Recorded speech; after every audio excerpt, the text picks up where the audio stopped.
সূর্যের আলোতে দীর্ঘদিন ধরে থাকলে আমাদের স্কিনে ট্যান হয় অথবা অ্যালার্জি হয়। সাধারণত মেডিকেল ভাষায় একে বলা হয় পলিমরফাস লাইট ইরাপশন।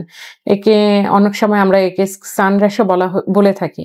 এখন এটি সাধারণত আমাদের শরীরের এক্সপোর্ট পার্টগুলোতে হয়ে থাকে যেখানে আমাদের সানলাইট মানে বেশিক্ষণ ধরে পড়ে। যেমন হচ্ছে মুখে, গলায়, পিঠের উপরের অংশে এবং হচ্ছে হাতে। তো এই ধরনের সানলাইট যখন দীর্ঘদিন ধরে আমাদের শরীরে পড়ে তো তখন দেখা যায় যে ছোট, ছোট দানা, দানা লাল, লাল র‍্যাশের মতন দেখা যায়। অসম্ভব চুলকায়। অনেক সময় দেখা যায় যে এটা ডার্ক কালার একটা প্যাচের মতন হয়ে যায়। মহিলাদের ক্ষেত্রে সাধারণত এটা বেশি হয়ে থাকে। ২০ থেকে ৪০ বছরের মহিলাদের মধ্যে এটা বেশি দেখা যায়। তাছাড়া যারা দীর্ঘক্ষণ সানলাইটের আন্ডারে কাজ করে বা স্কুল গোয়িং বাচ্চাদের মধ্যে এই র‍্যাশ সাধারণত কমনলি দেখা যায়।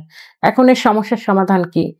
প্রথমত যেটা করতে হবে সান প্রোটেকশন। বাইরে গেলে আমাদেরকে কটন, ফুল স্লিভ জামা পরতে হবে।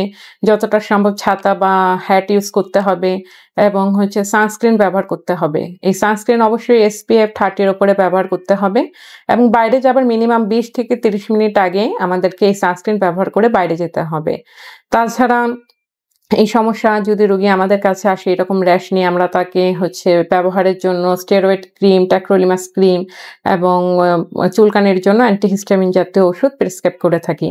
তাতেও যদি না যায় তাহলে আমরা স্টেরয়েড খাবার ওষুধ এবং অ্যান্টিম্যালেরিয়াল ওষুধ যেমন হাইড্রোক্সিক্লোরোকুইন, সাইক্লোস্পোরিন, অ্যাজাথিওপ্রিন এগুলো আমরা রোগীকে প্রেসক্রাইব করে থাকি।